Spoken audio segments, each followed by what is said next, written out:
Today's episode of the Outline Podcast is brought to you by Audible. Audible is offering the listeners of this show a 30-day free trial and one free audiobook of your choosing.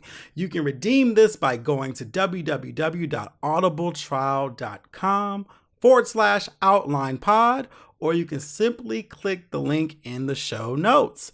All right, let's start the show.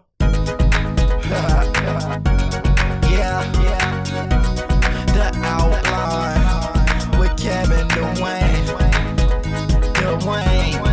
Kevin Dwayne.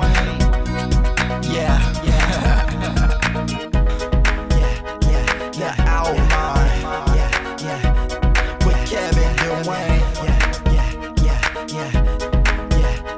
The Outline with Kevin Dwayne. This is the Outline with Kevin Dwayne. Kevin Dwayne.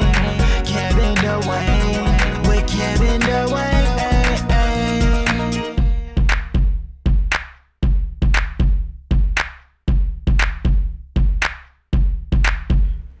Hey, what's going on, you guys? This is the Outline Podcast, and I am Kevin Dwayne with your weekly discussion of all things entertainment, LGBT culture, and a piece of encouragement for everyone. Thank you all so much for your comments on last week's show. I talked about ghosting, and people really connected with that content, and it goes to show how many people are dealing with that and how it feels to have someone completely disappear from your life. But also, there are people who have admitted that they've ghosted people in the past too. So thank you all for sharing your experiences. Thank you all for the comments. Thank you for rating it. Thank you for sharing it. I really, really appreciate the love last week. And I'm pleased to know that I am sharing engaging content with you all, and it means a lot. So thank you so much for your support. Hope you're having a great week. I have been having a great couple of weeks, to be honest with you, and it's been very interesting to me, and I will go ahead and share this in my thought process. So in the last month or so, things have been going extremely well. And for the most part, I am very, very optimistic. I like to always wish for the best. I believe in manifestation, and I believe that you can achieve anything that you want. But even with that said, with all the good things that have been happening to me, I've been in this kind of mode of allowing myself to accept them, per se. For example, I've had a lot of upgrades in the last couple weeks. I'm not going to go down the list because I'm not trying to brag. I'm not trying to do that. But a lot of things have been renewed in my life. A lot of things have been advanced, and it's been a very beautiful experience. But at a certain point, I was like, is this too much? And what I mean by that is, I remember being a kid, and I remember shopping with like my parents. And let's say let's make it simple. We went to Target or Best Buy, and my parents are like, okay, I'll buy you a CD today. If I saw like multiple CDs that I wanted and bought them to my parents, they would usually be like, okay, you have to pick one. You can have this one, or this one, but you're not getting all of them because it's not Christmas. It's not your birthday. You know how Black parenting is. It's not that, but you can have one and be happy with that one.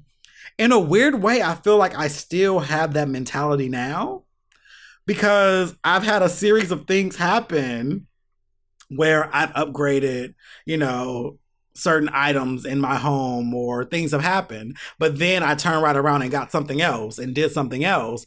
And part of me is like, is this too much? Am I doing too much? Is this wrong? And I had to step back and say, no, Kevin, like, this is completely fine. Like, you work hard. You're not going into debt to do this. It's just a period of your life where things are falling into place and is working out for you. So it's been a very, very good time recently, and I'm super happy about it. And I'm embracing the fact that it's okay to allow nice things to come into your life. You don't have to feel like something is too much. And I wonder if any of my listeners know where I'm coming from with this, where when things are just really, really good, you start to think to yourself, do I deserve all of this? And I don't think it comes down to necessarily deserving things, but being able to just accept that nice things can happen and they don't have to have a burden with them. A burden doesn't have to come with them. For example, I got a new iPhone, but it was just me trading in my old iPhone for the new one. So my bill is the same, it's not changing. So I'm not necessarily going into debt for it. So in fact, my bill is cheaper. So it's a win. And another thing that I did was I changed internet service providers because I had to cut the cords, you guys. Like, I was with a certain cable company who makes you have packages and shit just to get decent internet. And finally, I found a fiber optic company who allowed me to just have the internet and get a great promotional rate for like 2 years. So I'm saving like over $80 and I have faster internet now. So I'm saving money, but it's still better. So it's one of those things where things are actually better, but I still get the upgrade in the process. And it's just me saying, this is all okay. It's okay to get these things and not feel in a weird way. I don't want to say guilty. I don't ever feel guilty, but I am grateful for things that go right in my life, and I am grateful and I acknowledge certain privileges and stuff like that. So anywho, it's been a great couple of weeks and I've really been enjoying myself, and there's been a lot of newness and it just feels good because it feels like I've really been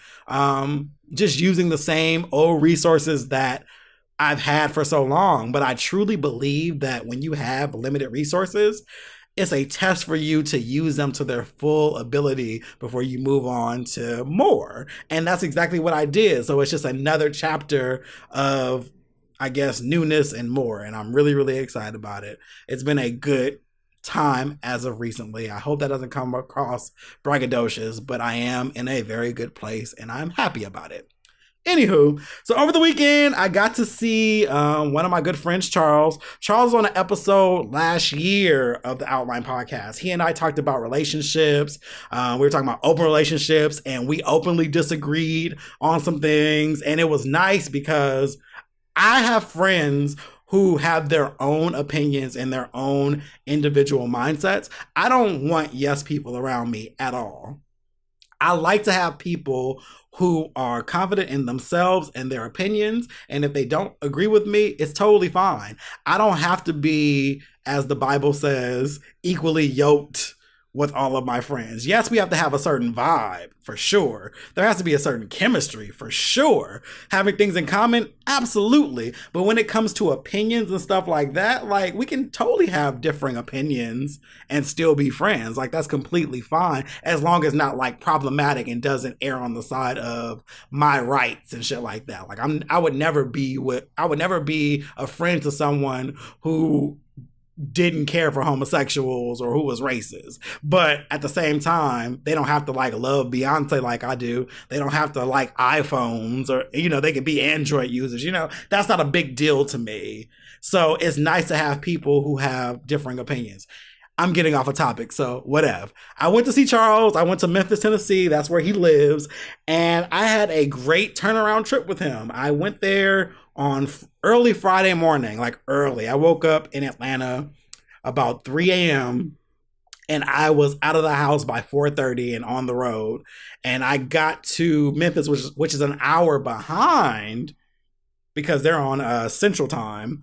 They're an hour behind. So I got there 9:30 their time. So I was there in time for breakfast and I had a phenomenal time. I have a confession to make as well. So you guys all know I proclaim to be vegan, but I was not a vegan over the weekend. I was not, like, at all. I didn't eat one plant-based thing while I was there. I don't think I did. Yeah, I didn't have anything. Like, I actually went full throttle, and I have to get that off my chest because I wanted you all to know that I took a break from it, and it felt really good.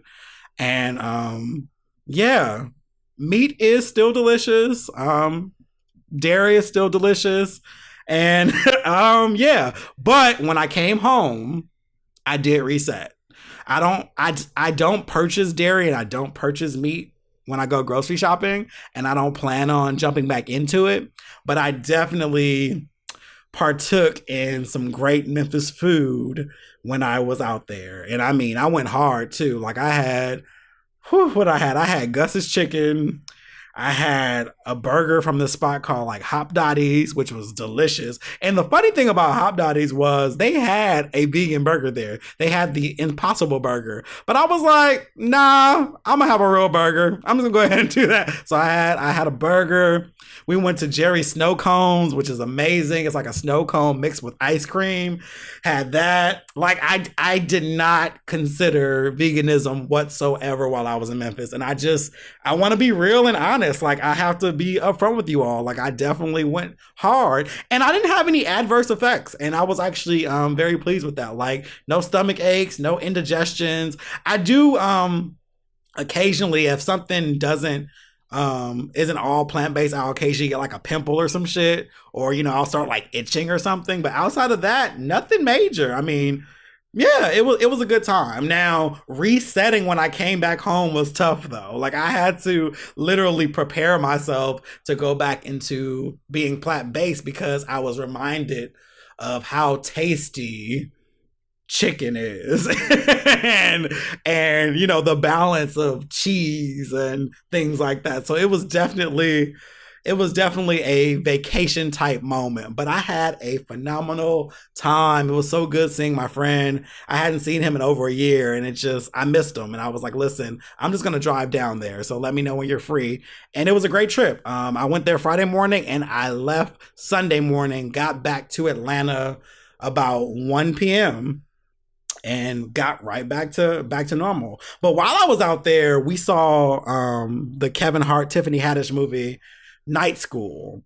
And this will be a spoiler alert, so I would say skip ahead maybe 5 minutes. I should be done in 5 minutes if you plan on seeing and don't want to hear anything. I mean, I'm not telling you the whole premise, but there's just certain ideals I want to talk about because it was interesting.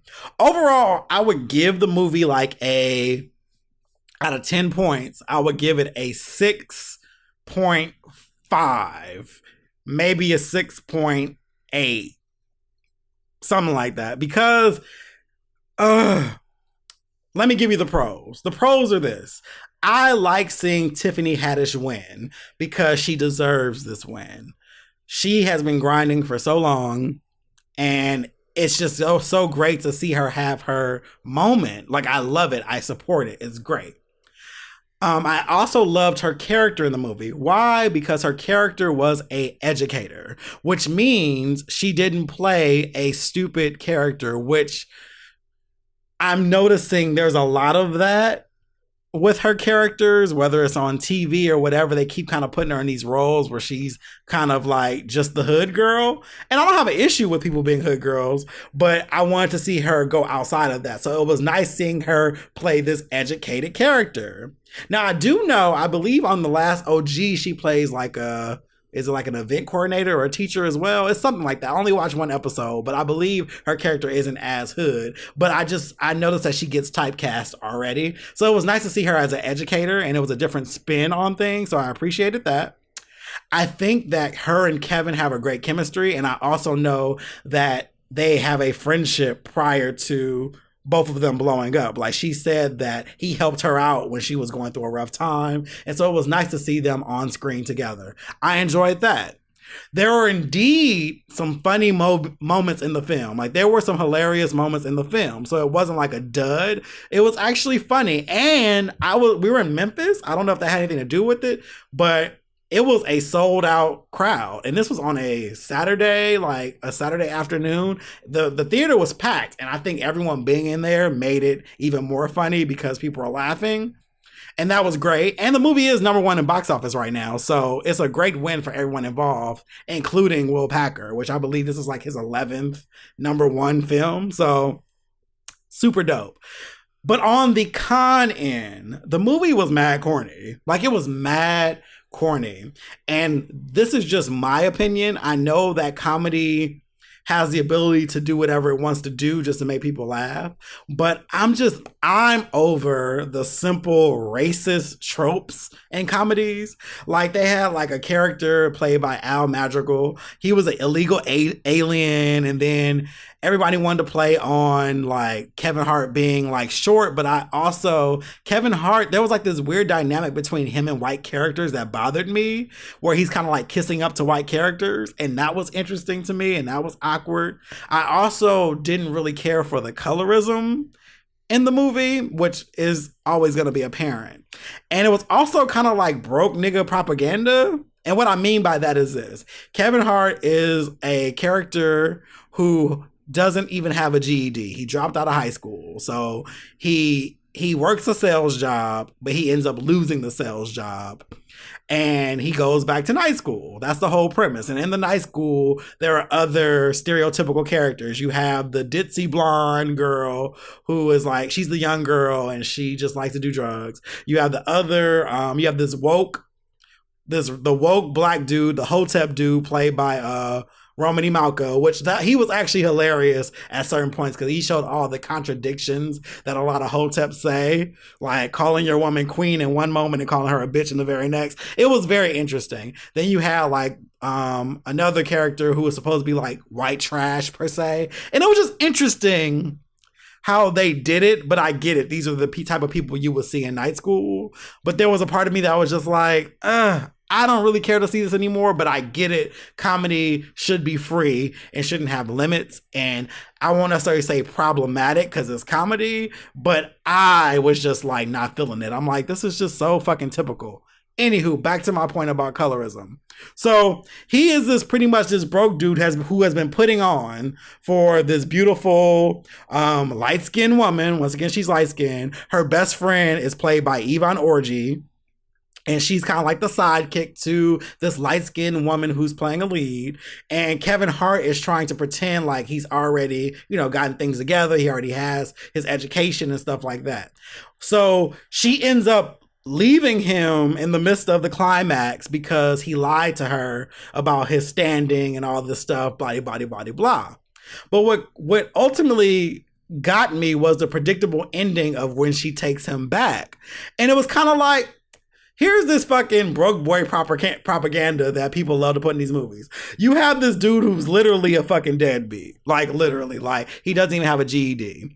Yes, he fell on hard times and didn't have a job anymore. But by the end of the movie, he was honestly worse off than he was in the beginning because he got his GED, but he still wasn't employed. It was like he was just, whatever. But then you have this successful black woman who comes back and takes him back because of love. And I'm just like, I don't know that this holds up. It's like, like, you got to do a little bit more. I'm not about to just get with you and marry you and do all this shit with your broke ass. And I mean, I get it from the standpoint of like, yeah, love conquers all. But how many more times are we going to have this where the woman is just like, well off and she's fine in her world and everything, she's coined up and her shit's together, but she takes the guy who doesn't have his shit together. But you don't ever see it the other way around in movies. Like, you don't hardly see that. You don't see the well-off man taking the woman who doesn't have her shit together and it just being okay without her being a servant to him or being like a concubine situation or a Diary of a Mad Black Woman situation where he's treating her like shit. So it was just interesting to me, and it was also very predictable. But I get it. It's comedy. And there's space for that to happen. So I just let it be what it is. And that's why I gave it its 6.5 through 6.8 rating, because it wasn't a terrible movie, but it was corny. And it definitely felt like a rushed effort for the sake of just hopping on the Tiffany Haddish, Kevin Hart train. Because Kevin Hart, I don't know where his career stands right now because he's been popular for like the last decade, really. And I don't know if it's like fizzling or not. I'm not making any conjectures. I don't know. He could still be on top. It's fine. But Tiffany Haddish is very hot right now. So it makes sense that they were just trying to get this movie out to cash in on that. And it was a #1 film. So congratulations to them and all the people involved. If you're going to see it, let me know your thoughts on it. But it was mad corny, but it had funny moments. And yeah, that's that. Anywho, so I want to talk about a topic I'm going to call things to consider when it comes to dating. Last week I talked about ghosting. and it was based on Issa's character on Insecure and the guy she was dating, Nathan, who just disappeared out of nowhere. This week, and I hope this isn't a spoiler if you haven't watched the series finale. I'm sorry, the season finale of the show. Nathan appears again, and he explains to her that the reason he disappeared is because he just gets into these places where he can't talk and he can't communicate, and he has all of these. He can't explain it, but he knows it's fucked up, but he just can't talk to people. It's hard for him. And that made me think about mental wellness, and it made me think about depression. And I'm really hoping that the show explores this next season. I hope Nathan is still in the picture next season, and I hope they explore that, because I saw a man, though what he did was fucked up, I also saw someone who could possibly be dealing with depression and don't know what to call it. And so often, especially in the Black community, we don't know how to label our traumas. We don't know how to communicate our feelings and what we're going through. And a lot of times, many of us are depressed and don't even know to call it that. We haven't been diagnosed because we aren't seeing therapists, and we don't have the proper tools to analyze that. And it really made me think, like, this is something that we should consider. So I started thinking about the concept of fuckboys. I talk about fuckboys all the time. I talk about, the audacity of these niggas and who raised y'all and why are y'all like this. But for once, I'm going to try to be an apologist for the fuckboy. And that's why I'm calling this Things to Consider.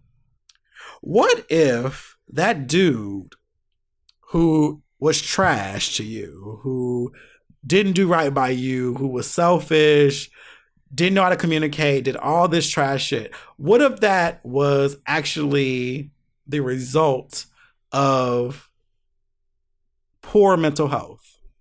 What if all that fuck shit came from active depression, not knowing how to communicate, childhood traumas? What if because that's typically what it is.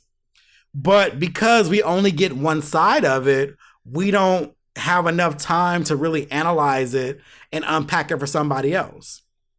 So those people who are ghosting us, those people who know how to communicate, chances are they didn't start off as fuck boys or fuck girls or whatever. They didn't start off that way, but from a series of experiences that they had, that's what they became. You deal with a fuck boy long enough, you become a fuck boy because you get hurt and you're like, okay, I'll put my guard up and I'm gonna treat these people like they treat me.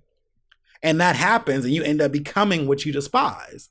And so I started thinking about that, like, these are things that we really should consider. And I'm not saying give anybody a pass. Fuck that. Because as I said before, everyone should work on their shit. Awareness is key. Everyone should really work on self-awareness. Take inventory of your shit and actively work on it. Be actively aware. That was an episode from about 2 weeks ago. Go re-listen. Be actively aware of your shit. Work on it so you're not dropping into other people. But from an empathetic standpoint, if you deal with someone that you can see something's going on, definitely need to consider that they could be struggling with their own mental warfare and they don't really have the tools to unpack and move beyond it. And they can't explain it. They just think they're being sad and they don't understand why they're sad. They don't understand why they're in a mood, and it can very well be depression, or they had things that happened in their lives that really scarred them and they don't know how to move above it.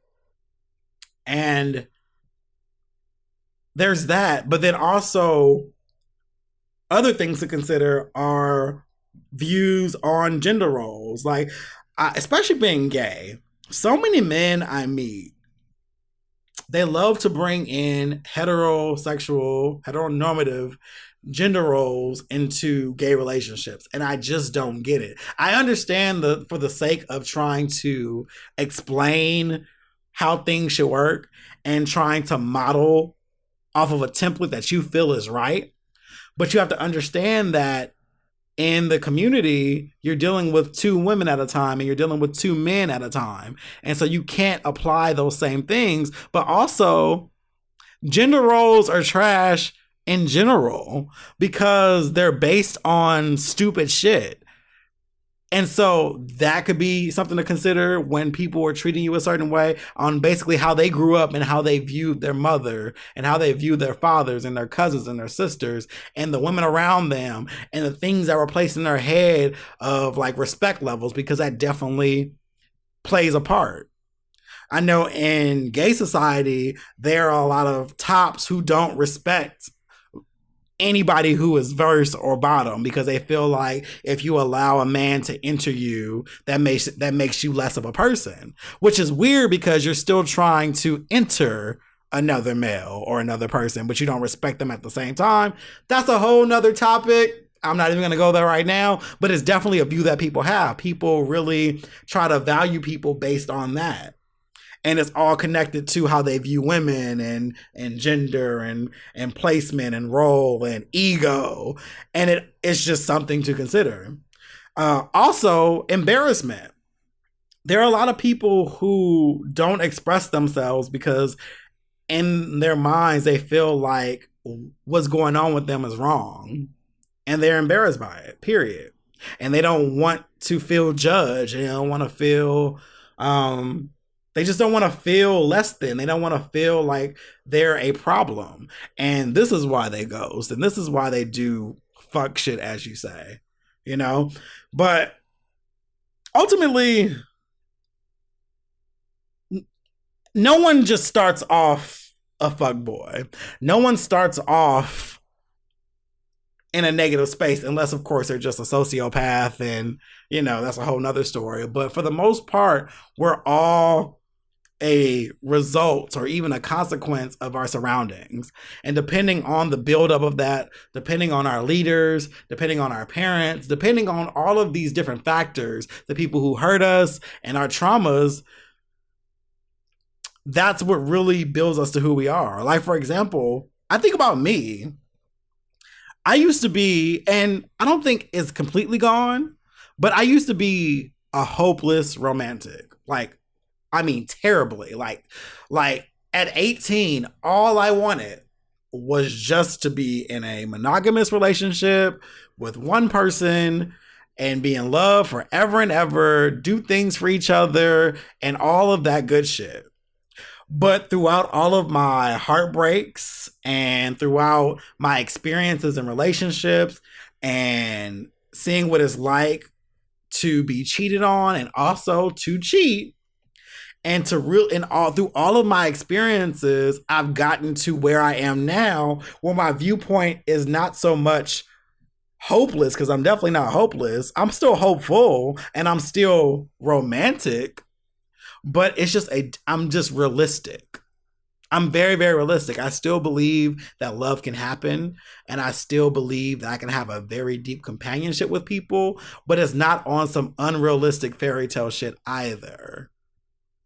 Because that's me being honest with myself and not kind of putting into this mystical viewpoint. But I wasn't always this way, and that's something to consider. So if someone meets me now and say, Kevin, why aren't you giving me this? Or why aren't you doing this? And it's just kind of like, because I've been through these things and this is how I operate now, and it's okay. And it's not necessarily like it's not even a bitter thing. It's just, when things happen to you, you cope differently and you adjust. And I think it's a part of like natural selection in a way. Like when you get hurt, you heal stronger, if you heal at all, but you heal stronger, you know, like breaking down muscle, you know, if you take enough protein, it gets bigger and you operate differently. And so I have a mental strength now that's different than when I was 18, thank God, but I am different than I was then. But I didn't start off this way. Just like I didn't start off a hopeless romantic then. That was through what was around me, watching my parents together and romanticizing, you know, what they had, and romanticizing all the straight people in my high schools and middle schools and stuff like that. But then getting into the gay community and seeing the different breakdowns and the disconnections, I had to alter going along the way. I don't know. I apologize if this was all over the place, but I ultimately just want to say there are always things to consider. And so before we throw someone away because we feel like they're a fuck boy or a fuck girl, or we feel like they're a terrible communicator, or we feel like they're just utter trash, we also need to consider that they're that way for a reason. And there's a story there. And there's probably healing that needs to be done. And it wouldn't hurt to be a little bit more empathetic to those situations. And yeah, that's that. There are always things to consider. Thank you so much for listening. Please share, rate, and comment on this episode. And I love you guys, man. I will talk to you all next week. Peace out.